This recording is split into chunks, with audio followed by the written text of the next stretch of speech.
Hello friends, welcome to your own YouTube channel Panda Classes. हम लोग जो कि अनसॉल्व पेपर के सलूशन की तरफ बढ़े हुए हैं, तो उसमें हम लोग एक देखिए पेपर क्वेश्चन थोड़ा सा बड़ा हो जा रहा है, तो इसलिए हम लोग इसका तीसरा पार्ट सॉल्व कर रहे हैं। मॉडल पेपर 2025 अभ्यास हेतु जो आपका है उसमें एक पार्ट 1 बन चुका है, एक पार्ट 2 बन चुका है। ये आपका पार्ट नंबर 3 है, जिसमें आपका क्वेश्चन नंबर 3 से लेकर के क्वेश्चन नंबर 3 से लेकर के और आगे के क्वेश्चन को सॉल्व कराएंगे। सिद्ध कीजिए कि वृत्त के परिगत समांतर चतुर्भुज समचतुर्भुज होता है। यहाँ से लेकर के और जो बाकी जितने भी बचे हुए क्वेश्चंस हैं उन सारे क्वेश्चंस का सलूशन आपको इस पार्ट में मिल जाएगा। ठीक है, तो चलिए स्टार्ट करते हैं।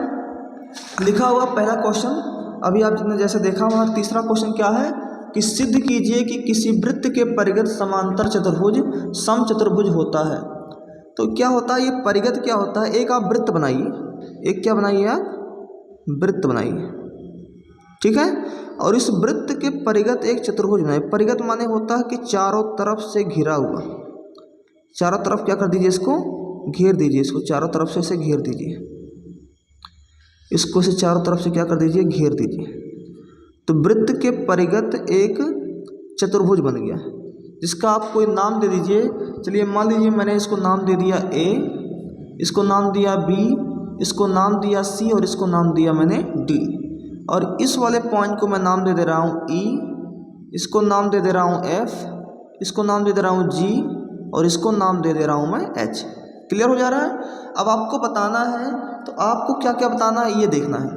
तो आपको लिखना कि सिद्ध कीजिए कि वृत्त के परिगत समांतर चतुर्भुज समचतुर्भुज होते हैं। तो आप लिख दीजिएगा कि ज्ञात कीजिए, ज्ञात है, क्या ज्ञात है कि जो चतुर्भुज ए बी सी डी एक चतुर्भुज है वो वृत्त के क्या है, परिगत है, और वो कैसा है, समांतर चतुर्भुज है। तो समांतर चतुर्भुज है, तो आपको ये ज्ञात है, क्या क्या आपको ज्ञात है, ज्ञात है। समांतर चतुर्भुज की एक विशेषता आप लोग अच्छे जानते हैं कि समांतर चतुर्भुज के आमने सामने की भुजाएं समान होती हैं। यानी जो ए बी होगा वो किसके इक्वल होगा, सी डी के। यानी ए बी इक्वल किसके है, सी डी के। क्लियर हो रहा है? और जो आपका ए डी इक्वल होगा वो किसके होगा, बी सी के। यानी ए डी इक्वल है किसके, बी सी के। ये आपको क्या है, ज्ञात है। क्लियर हो रहा है? फिर आगे बढ़ाते हैं, आगे वाली बात को देखें। तो आप बताइए कि जो दूरी है, अगर मैं यहाँ पॉइंट ए ले लूँ, पॉइंट ए से जो ए ई की दूरी होगी और जो ए एच की दूरी होगी, ये दोनों आपस में कैसे होंगे, इक्वल होंगे। क्यों होंगे? क्योंकि एक ही स्पर्श रेखा से, एक ही बिंदु से खींची गई दोनों स्पर्श रेखाएं आपस में क्या होती हैं, समान होती हैं। तो आप कह देंगे ए ई इक्वल होगा किसके, ए एच के। ऐसे ही बी ई इक्वल होगा किसके, बी एफ के। बीई इक्वल होगा किसके, बी एफ के। ऐसे ही सी जी इक्वल होगा किसके, सी एफ के। सी जी इक्वल होगा सी एफ के। और ऐसे ही डी जी इक्वल होगा डी एच के। डी जी इक्वल होगा डी एच के। और ये सभी का जो रीजन होगा वो क्या होगा, स्पर्श बिंदु से,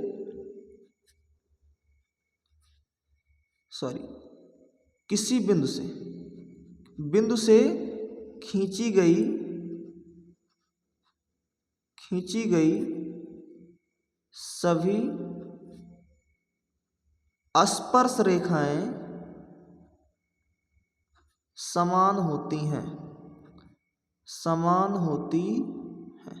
क्लियर हो रहा है? तो ये सारी स्पर्श रेखाएं क्या होंगी, समान होंगी। अच्छा, अगर मैं आपसे बात करूं कि ए बी बराबर क्या होगा, ऐसे यहाँ लिखा हुआ गिवन है कि ए बी बराबर लिखोगे, चूंकि ए बी बराबर क्या है, सी डी है, लिखा हुआ है।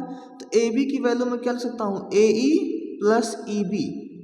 ए ई को क्या लिख सकता हूँ, या तो ऐसे कर दीजिए, या उससे भी बेहतरीन आपके पास क्या है, चलिए कर देता हूँ, A E plus E B, A E plus E B equal to, अगर मैं सी डी की बात करूं तो सी जी प्लस डी जी। तो सी जी प्लस डी जी। क्लियर हो रहा है? अब आप मुझे बताइए ए ई की वैल्यू और ए ई प्लस ई बी बराबर क्या लिखा हुआ है, ए बी लिखा हुआ है। ई बी बोले या बी ई बोले, दोनों बातें क्या हो रही हैं, सेम ही हो रही हैं। तो अगर मैं इसमें आ जाऊं तो ए ई की वैल्यू मैं क्या लिख सकता हूं, ए एच लिख सकता हूं। क्या लिख सकता हूं, ए एच। और बी ई की वैल्यू क्या लिखा हुआ है, बी एफ। तो भी क्या ही हो जाएगा इसमें, हाँ ध्यान देंगे, ए ई बराबर क्या हो जाएगा, ए एच, और बी ई बराबर क्या है, बी एफ। तो लिख दीजिए यहाँ पर ए ई यहाँ है और ए एच इस तरफ है, ए ई यहाँ है और ए एच इस तरफ है। तो प्लस ई बी की वैल्यू क्या है यहाँ पर, ई बी की वैल्यू क्या है यहाँ पर, बी एफ है। तो बी एफ लिख दीजिए। तो ए ई प्लस बी एफ, ए ई प्लस बी एफ, ये बराबर किसके होगा, सी जी। और सी जी की वैल्यू क्या है यहाँ पर आपका, सी एफ है। और प्लस में डी जी, डी जी की वैल्यू भी क्या है, डी जी बराबर कहाँ गया, डी जी बराबर डी एच। डी जी बराबर क्या हो जाएगा आपका, डी एच हो जाएगा।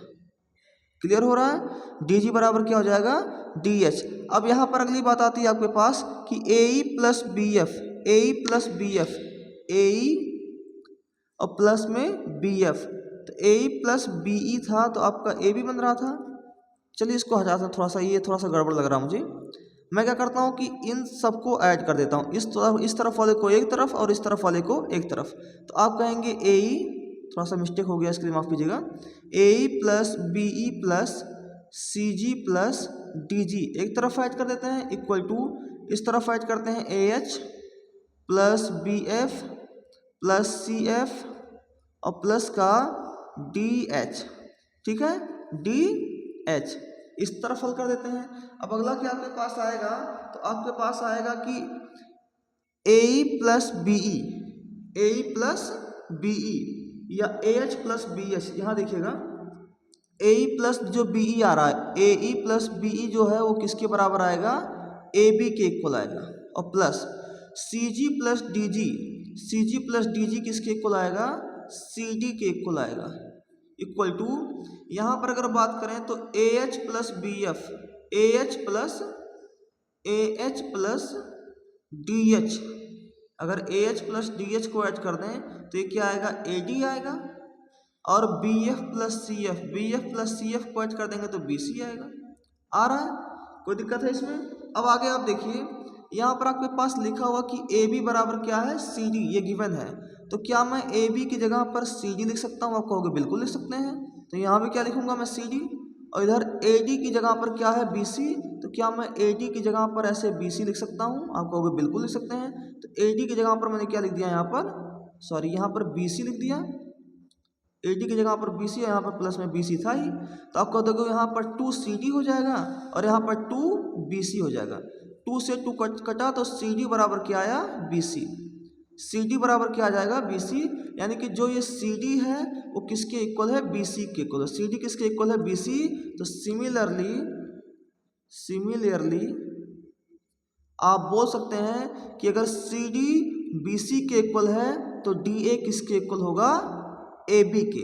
Similarly D A equal to A B. Okay, तो अगर ये सारे इक्वल हैं एक दूसरे के तो आप कह सकते हैं सो, हम कह सकते हैं इंग्लिश में सो, हम कह सकते हैं कि ए बी सी डी एक समचतुर्भुज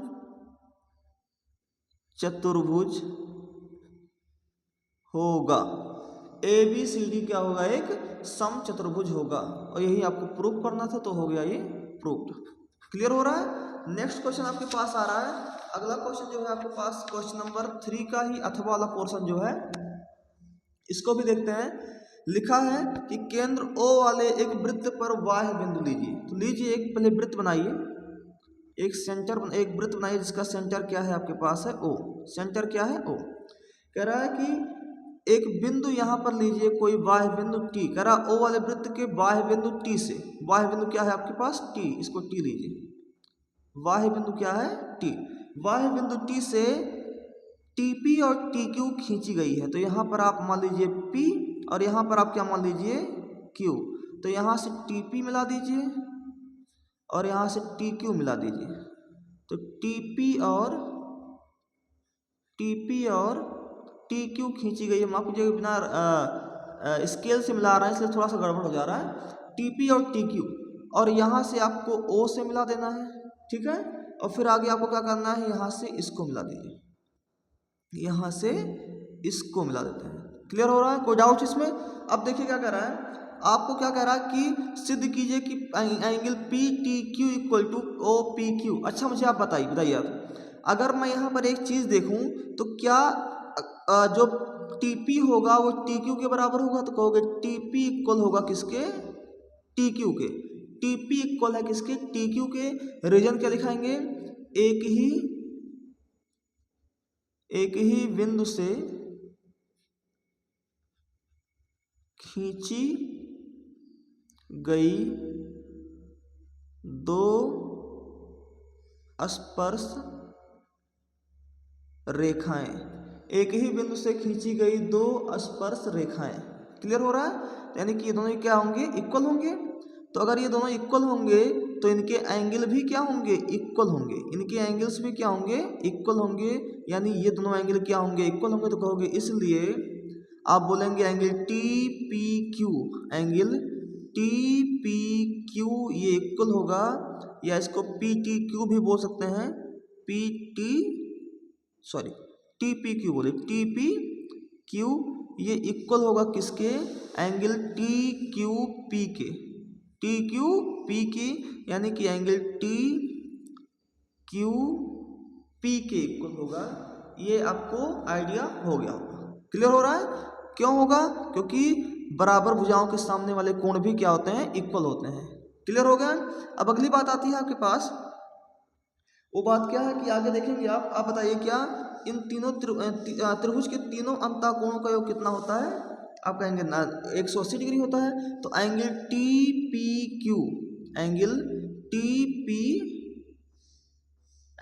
TPQ plus angle TQP, angle TQP plus angle PTQ, angle PTQ ये इक्वल टू किसके होगा? 180 डिग्री होगा। रीजन क्या लिखेंगे? त्रिभुज के तीनों अंतः कोण। क्लियर हो रहा है? तो आप मुझे बताइए TPQ की जगह पर एंगल TPQ की जगह पर क्या मैं एंगल TQP लिख सकता हूं, या TQP की जगह पर एंगल TPQ लिख सकता हूं? आप कहेंगे बिल्कुल लिख सकते हैं। तो एंगल TPQ लिख देंगे और इसकी जगह पर भी मैं क्या लिख सकता हूं? Angle TPQ। तो आप कहेंगे एंगल TPQ क्योंकि दोनों क्या है? आपस में इक्वल है। और प्लस में एंगल PTQ, और ये इक्वल किसके होना है? 180 डिग्री के होना है। तो आप मुझे बताओ एंगल PTQ की वैल्यू अगर मुझे निकालना हो, या प्लस 1 और प्लस 1 कितना होता है? 2। तो एंगल 2 एंगल TPQ ये इक्वल किसके होगा? 180 डिग्री के होगा। और अगर एंगल TPQ की वैल्यू मुझे निकालनी हो तो आप कहोगे 180 डिग्री, ये प्लस PTQ उधर आएगा तो एंगल माइनस में हो जाएगा PTQ, और ये इंटू का 2 इधर आएगा तो क्या होगा? अपॉन का 2। क्लियर हो रहा है? इतनी बात आपको समझ में आ गई है? आगे देखते हैं। अब आगे आपको करना क्या है, आप मुझे एक बात आओ कि जो ये वाला एंगल होगा, ये वाला आपको कौन सा एंगल पूछा है? आपसे कह रहा है कि बताइए एंगल OPQ यानी ये वाला एंगल। तो आप बताओ कि त्रिज्या और स्पर्श रेखा के बीच का जो कोण होता है कितने डिग्री का होता है? 90 डिग्री। तो आप अगर मैं पूछूं कि एंगल OPT या TPO, एंगल TPO ये इक्वल टू किसके है? 90 डिग्री के है। क्यों? क्योंकि स्पर्श रेखा के बीच का, स्पर्श रेखा और त्रिज्या के बीच कोण, स्पर्श रेखा और त्रिज्या के बीच कोण वो कितना होता है? 90 डिग्री होता है। तो अब अगर मैं कहूँ TPQ क्या है, तो आप कहोगे angle OPQ plus angle OPQ plus angle QPT या TPQ, है ना? QPT या एंगल TPQ, एंगल TPQ ये इक्वल किसके होगा? 90 डिग्री के। ठीक है, किसके इक्वल होगा? 90 डिग्री के। अब अगला आपके पास आता है कि एंगल टी पी क्यू क्या है। एंगल टी पी क्यू की जगह पर मैं क्या लिख सकता हूँ, 180 degree, 180 minus P T Q upon 2, तो लिखोगे angle O P Q plus angle T P Q की जगह पर लिखा जा सकता है 180 डिग्री। यहाँ देख लीजिए 180 degree minus angle P T Q और इस पूरे के अपॉन 2 और इस पूरे के इक्वल टू 90 डिग्री, है ना। अगर मैं यहाँ पर बेस देखूँ तो इसका इसमें मल्टीप्लाई हो जाएगा, तो आप कह दोगे 2 एंगल ओ पी क्यू और प्लस का 180 degree minus angle P T Q equal two upon का 2 उधर जाएगा तो मल्टीप्लाई होगा, तो 9 दूना 18 यानी 180 डिग्री, 180 डिग्री। क्लियर हो रहा है। अब आगे देखते हैं, अगर यहाँ पर देखा जाए तो प्लस 180 इधर जाएगा तो माइनस 180 होगा, तो 2 angle O P Q equal to minus angle P T Q equal to 180 और प्लस 180 जाएगा तो उधर माइनस 180, 180 से 180 हटा 0 आया, तो आप कहोगे 2 angle O P Q equal to minus angle P T Q उधर जाएगा तो angle plus P T Q होगा।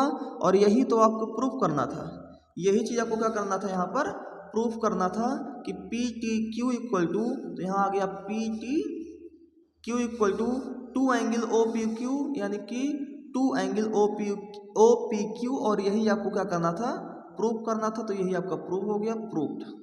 क्लियर हो रहा है। तो आशा है कि ये भी क्वेश्चंस आपको अच्छे से समझ में आ गया होगा। ठीक है, अब बढ़ते हैं नेक्स्ट क्वेश्चन की तरफ, जो कि नेक्स्ट क्वेश्चन आपका है, नेक्स्ट क्वेश्चन क्या है देख सकते हैं एक बार। नेक्स्ट क्वेश्चन है आपके पास, क्वेश्चन है कि किसी फुटकर बाजार में फल विक्रेता पेटियों में रखे आम बेच रहे थे। इन पेटियों में आमों की संख्या भिन्न भिन्न थी। पेटियों की संख्या के अनुसार आमों का बंटन निम्नलिखित है।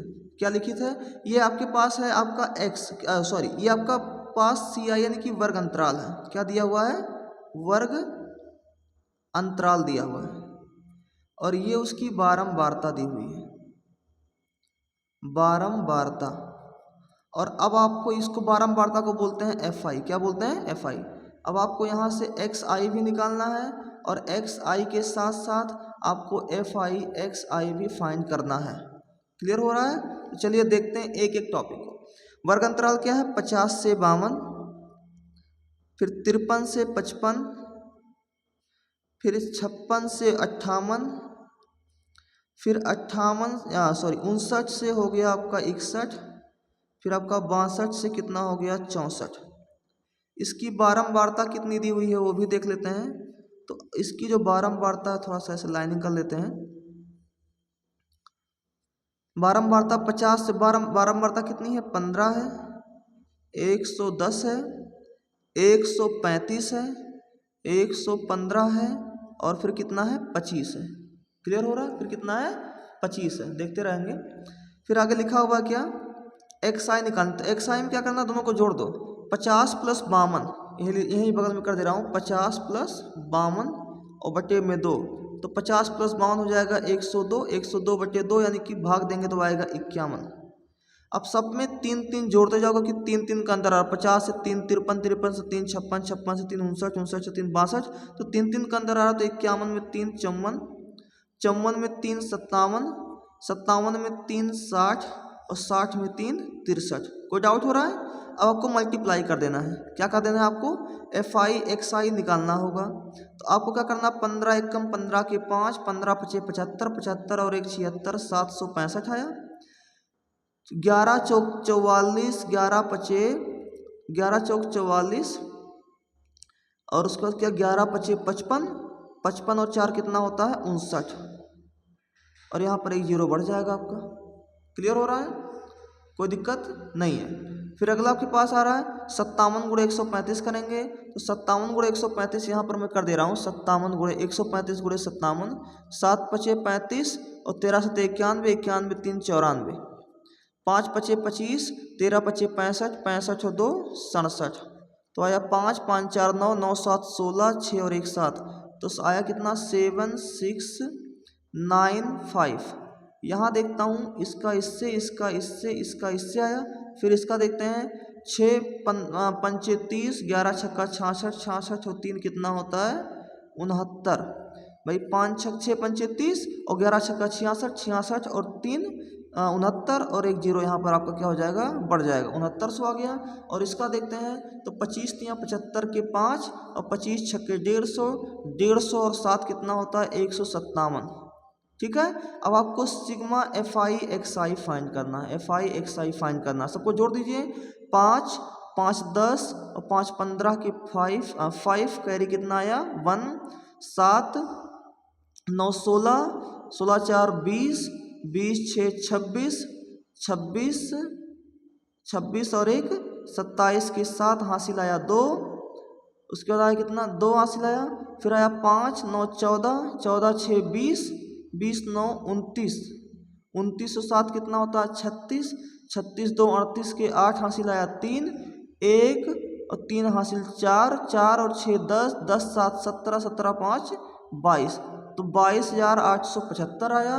और यहाँ पर सिग्मा एफ आई देखा जाए तो सिग्मा एफ आई कितना आया जोड़ दिया जाए सबको तो 5 5 10 5 15 15 5 20 के 0 हासिल आया 2 2 1 3 3 3 6 5 5 सॉरी 2 5 5 10 5 15 15 5 20 के 0 हासिल आया 2 2 और 2 कैरी 4 4 और एक 5 5 3 8 8 और एक 9 9 और एक 10 के 0 हासिल आया कितना 1।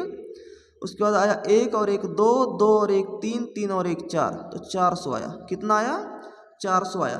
अब आपको निकालना है क्या इसका आपको समांतर माध्य निकालना है। समांतर माध्य यानी एक्स वाई इक्वल टू होता है क्या sigma F I x I upon sigma F I.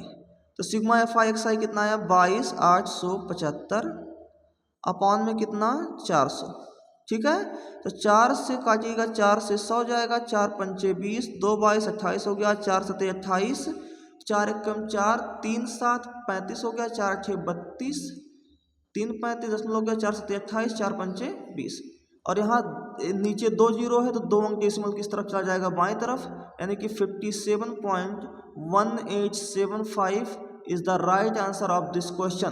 फिर आपसे पूछा कि आपने माध्य ज्ञात करने के लिए किस विधि को अपनाया है या प्रयोग किया है तो आपने कौन सी विधि प्रयोग किया है लिखोगे हमने प्रत्यक्ष विधि का प्रयोग किया है। प्रत्यक्ष विधि का प्रयोग किया है क्लियर हो रहा है। अगले क्वेश्चन की तरफ बढ़ते हैं। अगला क्वेश्चन आपके सामने है क्या है क्वेश्चन देखते हैं। यह है क्वेश्चन कि 1.5 मीटर लंबा एक लड़का 1.5 मीटर लंबा एक लड़का 30 मीटर ऊंचे एक भवन से कुछ दूरी पर खड़ा है। बना देते हैं। एक आपके पास एक यहाँ भवन है और इस भवन की पूरी जो ऊंचाई है वो कितनी है 30 मीटर। भवन की ऊंचाई कितनी है 30 मीटर। क्लियर हो रहा है। और यहाँ पर भवन आप जानते हैं कि भवन जो बना होगा वो ज़मीन पर ही तो बनता है। हर चीज़ ज़मीन पर ही बनता है। यहाँ से थोड़ा सा और हाइट ले लेते हैं इसकी। ठीक है। ये कितनी हाइट है इसकी 30 मीटर। क्लियर हो रहा है। फिर आगे पढ़ते हैं क्वेश्चन को। जो लड़का है यहाँ पर ये 1.5 मीटर का एक लड़का ये मान लो ये पूरा लड़का ऐसे बना हुआ है और ये लड़का कितनी लंबाई का है 1.5 मीटर का है। 1.5 मीटर का ये आदमी है। ठीक है। फिर आगे बढ़ाते हैं। करा कि कुछ दूरी पर खड़ा है तो कुछ दूरी क्या मान लेता है यहाँ से यहाँ तक की दूरी में मान लेता हूँ ये पूरी दूरी कितनी है x है। कुछ दूरी का मतलब है x दूरी पर खड़ा है। फिर आगे देखते हैं। फिर कह रहा जब वह ऊंचे भवन की ओर जाता है तब उसकी आंख से शिखर का उन्नयन कोण 30 से 60। अभी यहाँ से अगर यहाँ से इसका आंख यही तो है उसका तो इसकी आंख से इसके शिखर का जो उन्नयन कोण बन रहा है अभी कितना डिग्री बन रहा है 30 डिग्री। लेकिन जैसे जैसे वो आगे चला जा रहा है मान लो यहाँ आ गया वो कहाँ आ गया यहाँ आ गया। अब इसके आंख से जो शिखर का उन्नयन कोण बन रहा है वो कितना डिग्री बन रहा है अब वो 60 डिग्री बन रहा है। कितना डिग्री बन रहा है 60 डिग्री। मान लो वो यहाँ से यहाँ तक कितनी दूरी चल करके आया तो यहाँ से यहाँ तक वह p दूरी चल करके आया। कितनी दूरी चल करके आया p। तो ये दूरी कितनी बच जाएगी पूरी थी x और x में से p घटा देंगे तो x माइनस p बचेगी। तो ये दूरी कितनी बचेगी x माइनस p। अच्छा ये पूरी हाइट अगर देखी जाए तो 30 है तो अगर मुझे केवल यहाँ से यहाँ तक की हाइट निकालनी हो, यहाँ से यहाँ तक की, तो 30 में से 1.5 घटाएंगे तो कितना आएगा 28.5 मीटर आएगा। क्लियर हो रहा है? ये फिगर मेन है, आपको फिगर एक बार समझ में आ जाएगा तो सारी बातें समझ में आ जाएंगी। तो एक बार लेते हैं, एक बार आपको कौन सा वैल्यू लेंगे, एक बार लेंगे tan 30 डिग्री के बाद किसके लेंगे, तो आप जानते हैं tan 30 डिग्री, और tan 30 डिग्री क्या होगा, अब tan थीटा बराबर क्या होता है, लंब बटे आधार, तो लंब कितना 28.5 है, तो 28.5 अपॉन आधार कितना है इस पूरे, यहाँ जहाँ से शुरू कर रहे हैं वहीं से पूरा आधार होगा ये, तो पूरा आधार कितना है आपका x है, पूरा आधार कितना है x है, तो tan 30 अंश का मान होता है कितना 1/√3 इक्वल टू 28.5 अपॉन में x का मल्टीप्लाई यहाँ कर देंगे तो x होकर x इक्वल टू 28.5 और ये √3 इधर आएगा तो √3 यहाँ कर देंगे तो √3 की वैल्यू होती है 1.73। अब अगर मैं इसका मल्टीप्लाई करूँ 285 का मल्टीप्लाई 173 में करूँ तो 3 × 5 = 15, 3 × 8 = 28, 3 × 84 और 1 85 होता है ना। उसके बाद 7 × 5 = 35, 7 × 6 = 56, 56 3 कितना होता है 59, और 7 दूना 14 और 5 कितना होता है 19, 14 5 कितना होता है 19। फिर 1 × 5 = 5, 1 × 8 = 8, 1 दूना 2, ऐड करेंगे 5 5 5 10, 8 9 17 5 22, 22 और 1 23 के 3 हासिल आया 2, 9 8 17, 17 2 19 के 9 हासिल आया 1, 2 1 3 और 1 4, तो कितना आया आपके पास 49,305, और 2 अंक यहाँ 1 अंक यहाँ, 3 अंक के बाद डेसिमल लगा देंगे, 49.305 मीटर आपकी वैल्यू किसकी आई, x की आई, किसकी आई, x की। फिर आपसे पूछ रहा कि कितनी दूरी चल कर गया, तो यहाँ से यहाँ तक कितनी दूरी चल कर गया p, अब आपको p की वैल्यू फाइंड करनी है, तो एक बार आप tan 60 ले लीजिए। अब आपको क्या लेना है, एक बार tan 60 ले लेना है, तो ले लीजिए tan 60 डिग्री, तो इसके लिए लंब क्या होगा, वही होगा 28.5 ही होगा, अपॉन आधार कितना होगा x माइनस पी, अब x माइनस पी होगा आधार, x माइनस पी, तो tan 60 का वैल्यू होता है √3 इक्वल टू होगा 28.5 upon x minus P. Clear हो रहा है? तो अगर मैं यहाँ पर देखूँ √3 का मल्टीप्लाई x में होगा तो √3x होगा, और माइनस √3 का मल्टीप्लाई p में होगा तो √3p हो जाएगा, इक्वल टू 28.5 होगा। क्लियर हो रहा है? तो √3 इंटू एक्स की वैल्यू अगर मैं √3 में देखूँ यहाँ पर, तो x की वैल्यू यहाँ पर क्या आया था, अगर मैं यहाँ देखूँ तो x की वैल्यू आया था कितना 28.5 इंटू √3, यही तो आया था। तो अगर मैं यहाँ भी देखूँ तो x की वैल्यू क्या होगा 28.5 इंटू में √3 और यहाँ पर minus √3p is equal to 28.5। तो अगर मैं यहाँ पर 28.5 इंटू √3 का मल्टीप्लाई √3 से कर दूंगा तो कितना आएगा 3 आएगा, और ये माइनस में √3p इक्वल टू 28.5 आना है। ठीक है, अब इस माइनस √3p को उधर भेज दीजिए तो प्लस √3p हो जाएगा, और इधर आएगा 28.5 इंटू 3 और माइनस ये प्लस का इधर आएगा तो क्या होगा माइनस 28.5। क्लियर हो रहा है? अब यहाँ से मैं 28.5 कॉमन ले लूँगा तो अंदर बचेगा 3 - 1 और इधर क्या बचेगा √3p। क्लियर हो रहा है? तो इधर आएगा 28.5, 3 - 1 कितना होता है 2 इक्वल टू √3p। अगर यहाँ पर ध्यान दिया जाए तो 2 × 5 = 10, 2 × 28 = 9 कितना होता है 56 और एक कितना हो जाएगा 57.0 इक्वल टू √3p। अगर यहाँ से मैं p की वैल्यू आपसे पूछूं तो आप कह दोगे 57 गुणे का √3 इधर आएगा तो अपॉन में √3। ठीक है, और यहाँ अगर मैं इसका परिमेयकरण कर दूं तो √3 से मल्टीप्लाई ऊपर भी, √3 से मल्टीप्लाई ऊपर भी, नीचे भी, तो ये जाएगा ऊपर 57 इंटू √3 और अपॉन में √3 इंटू √3 हो जाएगा 3, तो ये हो जाएगा 19, और 19 इंटू √3 की वैल्यू क्या होती है 1.73, तो हो जाएगा 19 × 3 = 57 के 7 हासिल आया कितना 5, 19 × 7 = 7 9 63 के 3, 19 7 कितना होता है 19 7 7 9 63 के 3 हासिल आया 6, 7 1 7 6 13 133, 133 के, तो 19 × 3 = 57 के 7 हासिल आया 5, 19 7 133 33 और 33 और 5 कितना होता है 138 के 8 हासिल आया 13, 19 से कन्या 19 3 22 और 10 32, तो 32 आया, यानी कि 2 अंक की बात कर जाएगा डेसिमल, तो 32.87 metre is the right answer of this question. 32.87 metre is the right answer of this question. तो आशा है कि आपको ये भी क्वेश्चन समझ में आ गया होगा। ओके, नेक्स्ट क्वेश्चन देखिए। अगला क्वेश्चन है क्वेश्चन नंबर 5 कि एक थैले में 5 लाल गेंद और कुछ नीली गेंदें हैं। एक थैला डाल दीजिए, ऐसे बना दीजिए थोड़ा सा रैंडमली थैला। इसमें 5 है रेड गेंदें और कुछ गेंदें हैं लाल, यानी कि मान लो x गेंदें हैं ब्लू, कुछ नीली गेंदें हैं। तो x क्या है, ब्लू वाली है, ठीक है। अब कह रहा है इस थैले में से नीली गेंद निकालने की प्रायिकता। तो P, अगर मुझे नीली गेंद निकालनी हो इसकी प्रायिकता, तो प्रायिकता क्या होती है, इसमें कितनी नीली गेंदें हैं, x। तो x अपॉन भाई संभावित प्रायिकता क्या होता है, संभावित प्रायिकता और बटे कुल प्रायिकता। तो कुल प्रायिकता कितनी है, नीली गेंद निकालने की, भाई जितनी गेंद है उतनी प्रायिकता बन रही है। तो x गेंद है तो x प्रायिकता संभावित होगी, और कुल प्रायिकता कितनी है, हो सकता है लाल निकल जाए, हो सकता है ब्लू निकल जाए, यानी कि कुल कितनी है, 5 + x। ये आपकी नीली गेंद की प्रायिकता हो गई। ऐसे अगर मैं रेड गेंद निकालने की प्रायिकता निकालूं तो क्या होगा, संभावित प्रायिकता कितनी बनेगी आपकी, 5 बनेगी, और कुल प्रायिकता कितनी बनेगी, 5 + x बनेगी। तो वो कह रहा है कि प्रायिकता लाल गेंद निकालने की प्रायिकता की दुगनी होगी। नीली गेंद निकालने की प्रायिकता लाल गेंद निकालने की प्रायिकता की क्या होगी, दुगनी होगी, यानी कि नीली वाली दुगनी है। तो अगर मैं इसको x अपॉन 5 + x लिखूं और यहाँ 5 अपॉन 5 + x रखूं, तो ये ब्लू वाली कितनी है, दुगनी है। तो अगर मैं इससे भी दुगनी कर दूंगा तो क्या दोनों साइड इक्वल नहीं हो जाएंगे। कह रहा कि ब्लू वाला, ये ब्लू वाला है और ये रेड वाला है। अगर ब्लू वाला दुगना है किससे, रेड वाले से, तो ब्लू की प्रायिकता अगर दुगनी है तो अगर मैं इसको भी दुगना कर दूंगा दोनों साइड इक्वल हो जाएंगे। तो आप कह देंगे x अपॉन 5 + x नीचे आया इक्वल टू 2 5 10 अपॉन 5 + x, और 5 + x से 5 + x कटा तो x की वैल्यू कितनी आई, 10 आई।